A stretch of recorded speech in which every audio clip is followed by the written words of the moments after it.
તો hi guys, આપણે આવી ગયા છીએ કાહવા ગોગા મહારાજના મંદિરે.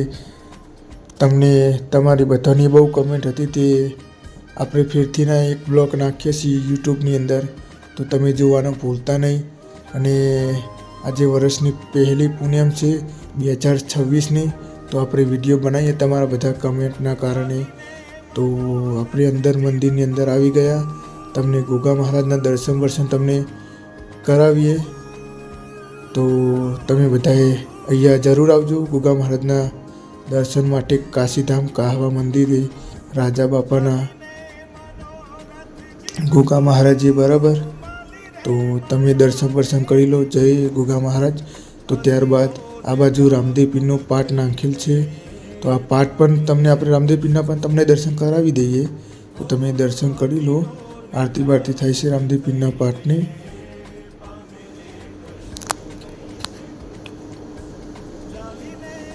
તો ત્યારબાદ આપણે બહાર નીકળીએ. તો આ બહારનો વ્યૂ જોઈ શકો તમે. અને આ બાજુ રાજા બાપાનું પોસ્ટર મારેલું છે, તમે આવ્યા છે તો તમને ખબર જ હશે. તો આપણા યુટ્યુબના અંદર કમેન્ટ મારજો તમે બધાએ. અને તમે આપણા આઈડીને ફોલો કરી દેજો. અને તમારા ભાઈને પણ તમે થોડો ઘણો સપોર્ટ કરજો, તો તમારો ભાઈ આગળ આવી શકે.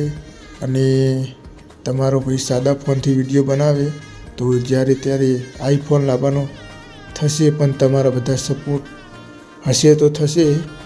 તો તમને આપણે બતાવી દઈએ, જોઈ લો છો. આ બધી ભીડ બહુ છે આજે ગોગા મહારાજે. તમને બહારનો વ્યૂ બતાવી ગોગા મહારાજે. રાજા બાપાની ગાડી બાડી તમને બતાવીએ. આ બાજુ રાજા બાપાની ગાડીઓ પડી છે, તો તમને બતાવીએ. જોઈ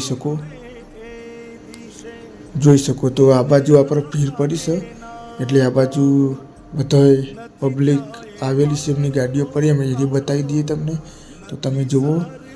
તો ત્યારબાદ પછી આપણે જમવા જવાનું થાય છે, તો પછી ત્યારે મળીએ. જમવા જઈએ ત્યારે અંદર જઈને. તો આપણે જમવા આવી ગયા ગાઈસ.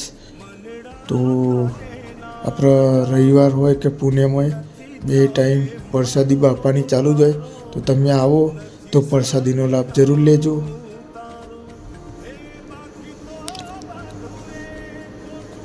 તો આપણે જમીને બહાર નીકળી ગયા, અને સામે ગોગા મહારાજનું મંદિર પણ તમને અહીંથી દેખાતું છે, તો તમે જોઈ શકો.